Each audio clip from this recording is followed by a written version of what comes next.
In a world filled with silence, a world shrouded in shadows and quiet longing, humanity held its breath. The air was cold, the roads were empty, and the nights were long. People walked through their days, their hearts carrying a question, a deep-seated hope for something more, for a promise they felt deep in their bones, but hadn't yet seen fulfilled. The stars, distant and silent witnesses in the vast expanse of the night sky, seemed to watch and wait. Just like the people below, they waited for a light, a sign, a breakthrough. And in the quietest, most unexpected moment, a light was about to enter the darkness. Our story begins not with a grand announcement, but with a quiet journey. A young woman named Mary and a humble man, Joseph, walking under the vast, star-dusted night sky. They didn't have a map of charted territories or the comforts of a royal entourage. Their path was one of uncertainty, of long dusty roads and the whispers of doubt from the world around them. What guided them? It wasn't logic, it wasn't convenience, it was faith, a profound trust in a promise that was bigger than their own understanding. They traveled with little, but they carried more than just their meager belongings. They carried the hope of the entire world, a tiny, developing life that held the destiny of all mankind. Their long journey finally brought them to a small, unassuming town, but there was no welcome party, no fanfare, no room waiting for them. The world, in its busyness and its self-importance, had no space for this pivotal moment. So they found refuge in the humblest of places, a simple stable, a place meant for animals. And there, surrounded by the gentle quiet and the soft, warm glow of a single lantern, the miracle unfolded.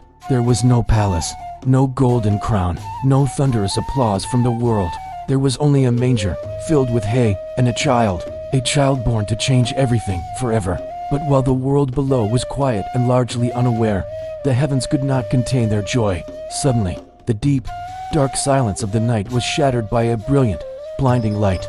The darkness was torn apart as angels, glorious and radiant, filled the sky. Their voices, powerful and full of pure joy, echoed through the hills, declaring a message that would resonate through all of eternity: peace on earth, and goodwill to all people. For unto you, they proclaimed, a Savior has been born. This was not just a birth, it was a divine announcement, a celestial celebration that the long wait was finally over. And who were the first to hear this incredible news?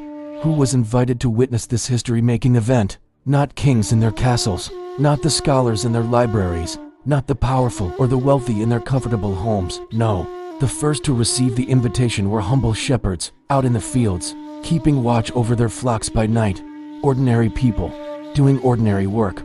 They were startled, they were afraid, but they were also filled with awe and wonder. They left their flocks and hurried toward the stable, their faces reflecting the heavenly light, their hearts pounding with a mixture of excitement and reverence, because this child, this king, this savior, came for all, for the simple, for the forgotten, for everyone. And there, in that lowly stable, they saw him, a tiny baby, wrapped in simple cloths, lying in a feeding trough.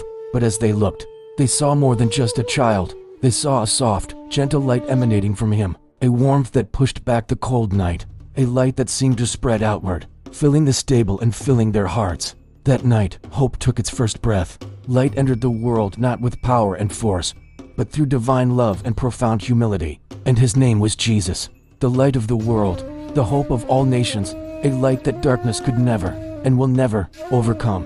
Thanks for watching. If this story moved you, please like, share, and subscribe for more content that inspires hope.